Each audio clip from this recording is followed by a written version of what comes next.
제 아내에 대해서 얘기를 해볼까 합니다. 제 아내는 정말 주변에서 저를 부러워할 정도로 현모양처였습니다. 거기다가 시부모님한테도 정말 잘해서 저희 부모님이 계신 시골에서도 제 아내는 모두 알고 계실 정도입니다. 어머님 친구분들은 효부상을 줘야 하지 않냐는 말이 나올 정도였어요. 너무 고마워서 저라도 잘 하려고 최선을 다하고 제 가정에도 충실하려고 많은 노력을 했습니다. 총각 때도 둘만 좋으면 다 좋아서 표현해도 그럴 거라 생각했는데 신혼 때 많이 부딪힌 일로 싸우기도 했었지만 그럴 때마다 아내는 천사였습니다.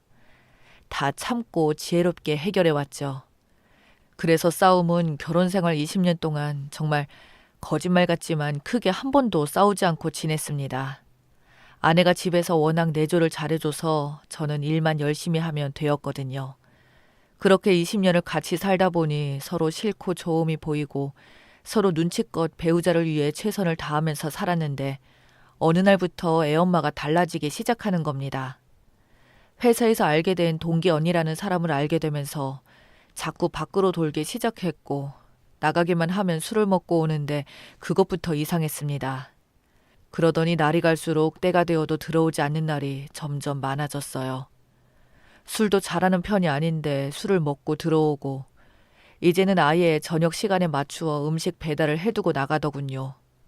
아이들은 엄마가 언제부터 일이 있는지 모르겠지만 아주 당연하듯이 배달 음식을 먹는 게 익숙하더군요. 애들이 어릴 때는 유기농으로 음식을 해서 먹이고 특별한 날이 아니면 먹이지 않던 사람인데 아이들이 자연스럽게 배달 음식을 먹는 것을 보고 멘붕이 오는 것 같았습니다. 아이들에게 물어봤더니 그런 지 좀 되었다고 하더군요. 아내에 대해 더 구체적으로 말을 해드리자면 워낙 수줍음도 많고 사람들이 많은 곳은 일체 가지 않고 노는 것도 좋아하지 않는 사람입니다. 아내랑은 20대 중반에 만나서 지금 40대 중반이 되었어요. 이사도 참 많이 다녔는데 이번처럼 이렇지는 않아서 저는 너무 당황스럽고 한 번도 이런 적이 없던 사람이 이사 오고 나서 화장도 하고 모임도 만들어서 나가고 그렇더군요. 너무 걱정이 되어서 주변에 물어보니 갱년기 오면 그럴 수 있다네요.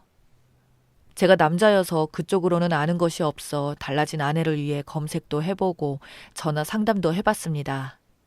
남들은 제가 너무 유난 떠는 건 아니냐고 하지만 그동안 저에게 자신을 희생해준 아내에게 무언가 도움이 된다면 해주고 싶어서 나름 여러 방면으로 애를 써봤습니다. 여자들은 한 달에 한 번 한다는 마법이라는 것도 여전히 하고 있고 저희가 20년을 살았어도 서로 부부 사이가 남다를 만큼 좋습니다. 그렇다 보니 아내가 달라지는 것은 제게 너무나 크게 와닿는 겁니다. 자신보다 가족이 우선이었던 사람이 시댁에 형님들이 둘이나 있는데도 막내라고 게을리하지 않고 먼저 희생을 해서 열심히 살아온 아내였습니다.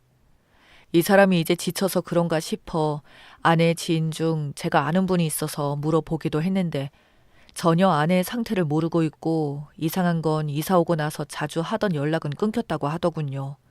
어머니도 하시는 말이 며느리가 예전같이 않아서 그렇다며 혹시 싸웠냐고 묻더군요.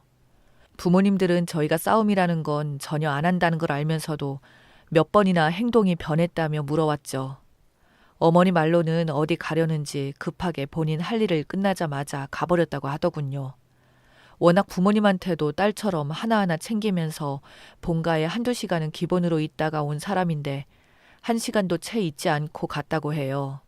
그러면서 다음에는 자주 못 올 것 같다고 그런 말까지 하고 갔다고 합니다.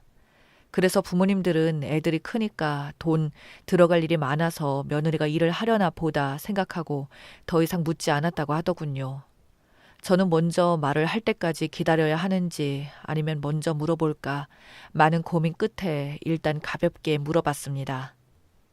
당신 너무 밖으로 나가는 것 같은데 안 그런가?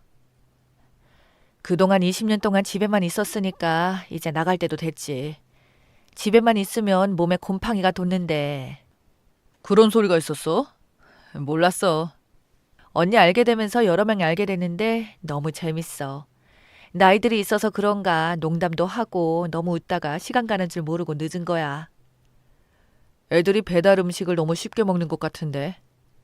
원래부터 좋은 걸로 다 먹여봐서 이제 그 정도는 괜찮아. 나는 밖에서 약속이 있어서 못 본다지만 그래도 애들 엄마고 지금이 한창 먹을 때인데. 걱정 마. 영양제 다 챙겨 먹이고 있어. 너무나도 달라진 아내의 태도에 저는 할 말이 없었습니다. 애들 먹는 거에 유난 아닌 유난을 떨었던 사람인데 저렇게 말을 하니까 딴 사람이랑 말을 하고 있는 것 같았어요. 지금 만나고 있는 사람들이 주부들인지 물어봤습니다.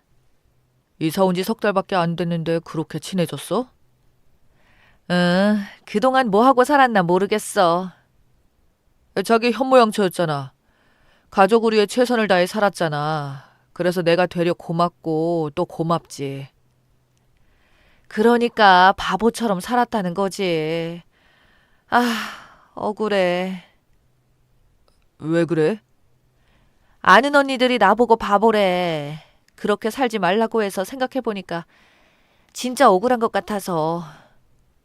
내가 그거 보상해줄게.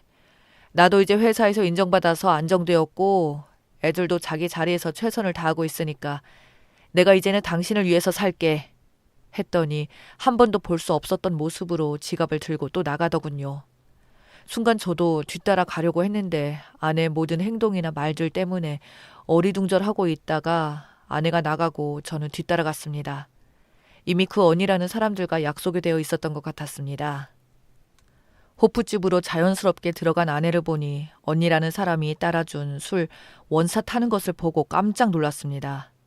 아내가 원래 술을 좋아하지도 않지만 잘 먹지도 않아서 밖에서 먹어봤자 맥주 500 하나 시켜놓고 서너 시간 버티는 사람이었는데 저는 그 모습을 보고도 도저히 믿기지가 않았습니다. 아내의 모습을 더 지켜보기 위해서 맞은편 커피숍 2층으로 올라갔어요. 다행히 아내가 창가 쪽에 자리를 하고 있어서 아내를 지켜보는 것은 어렵지 않았습니다. 그런데 그러고 있는 제 모습이 너무 한심하고 뭐 하는 건가 싶어서 그냥 일어나려고 하는데 그때 그 자리에 어떤 남자 2명이 합석을 하더군요. 한 남자가 아내 옆에 앉더니 팔을 감는데 너무 놀라서 일단 폰을 들어 그 자리에 일어나 뛰어내려가 서둘러 그 술집으로 갔습니다. 문을 열고 들어서자 아내가 저를 보자 그 남자를 뿌리치면서 고개를 푹 숙이더군요. 아마도 이 사람은 제가 알고 온 줄 모르고 잠깐 숨는 것 같았습니다. 저는 그 자리에 서서 김희선 하고 크게 이름을 불렀습니다. 아내는 몸을 움찔했지만 고개를 들지 않았어요. 함께 있던 사람들은 저 사람 왜 저러나 하는 식으로 바라보고 앞에 있던 여자는 아내 이름을 제대로 아는지 그 여자도 고개를 숙이더군요. 그런데 갑자기 옆에 있던 남자가 벌떡 일어나더니 누구야? 너 뭐 하는 거야? 라고 하더군요. 나 저 여자 남편이다. 왜? 저 여자 김희선 아닌데? 사람 잘못 본 것 같은데 하더군요. 저보다 나이가 많아 보이는 남자가 건달스러운 말투로 말을 하더군요. 저는 알고 이름을 불렀지만 그 사람은 아내가 이름을 속였기 때문에 제 행동이 무례하다고 생각했던 모양입니다. 고개만 푹 숙이고 있던 아내를 보니 더 화가 치밀어 올랐죠. 너 이러려고 저녁에 나갔던 거니? 친한 언니가 남자였어. 했더니 그 남자는 멱살을 잡더니 김희선 아니라고 했지? 그 남자가 더 강하게 밀어붙이니 그때서야 고개를 들어 오빠 하지 마. 우리 남편 맞아. 라고 하는 겁니다. 오빠라는 말에 어이가 없었죠. 저는 이성을 잃었습니다. 케이블에 있던 컵이며 안주가 순식간에 바닥에 떨어지고 깨지고 난리가 아니었죠. 제가 남편이라는 걸 확인한 남자는 그 자리를 도망가지 않고 꼬리를 내리더니 형씨, 내가 실수를 했네. 그리고 난 정이라고 알고 있었고 그러니 오해하지 마셔. 우리 그 사이클 동호회 회원들이 친해서 그래. 제가 그 전에 지켜봤다는 걸 모르는 이 사람들은 끝까지 아니라고 발뺌을 하고 오해한 것 같다며 저에게 진정하고 같이 동호회에 들어오라고 하면서 술을 권하더군요. 참 어이가 없어서 아내를 쳐다봤습니다. 정말 동호회에서 불륜이 많이 일어난다고 듣기만 했지 제가 겪을 줄은 몰랐네요. 저는 그 순간 다 엎어버릴까 생각하다 이 사람들이 어떻게 나올지 호기심이 생기더군요. 못 이기는 척하고 자리에 합석을 하니 갑자기 아내가 집을 가자고 하는 겁니다. 나도 한번 얘기 들어보고 나가볼까? 했더니 아내는 더 안절부절 하더군요.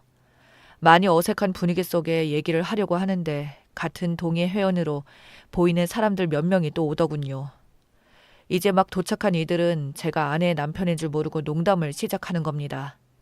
제가 인사도 건네기도 전에 제가 새로 가입한 회원으로 착각하고 이런저런 농담을 하는데 어이없는 소리를 하더군요. 아내와 그 오빠라는 둘 사이를 두고 연애 어쩌고저쩌고 하더군요.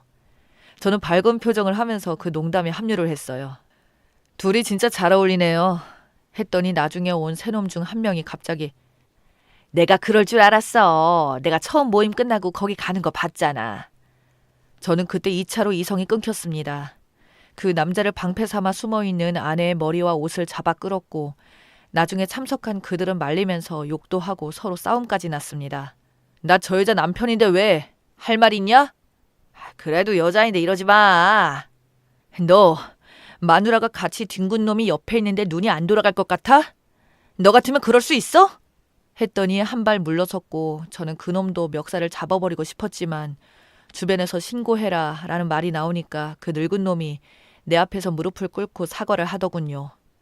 주변 사람들한테 신고하지 말라고 부탁까지 하더라고요. 아내도 그놈 옆에서 무릎을 꿇으려고 하자 왜? 이혼 당할까봐 그래? 내가 끝까지 가만 안 둬.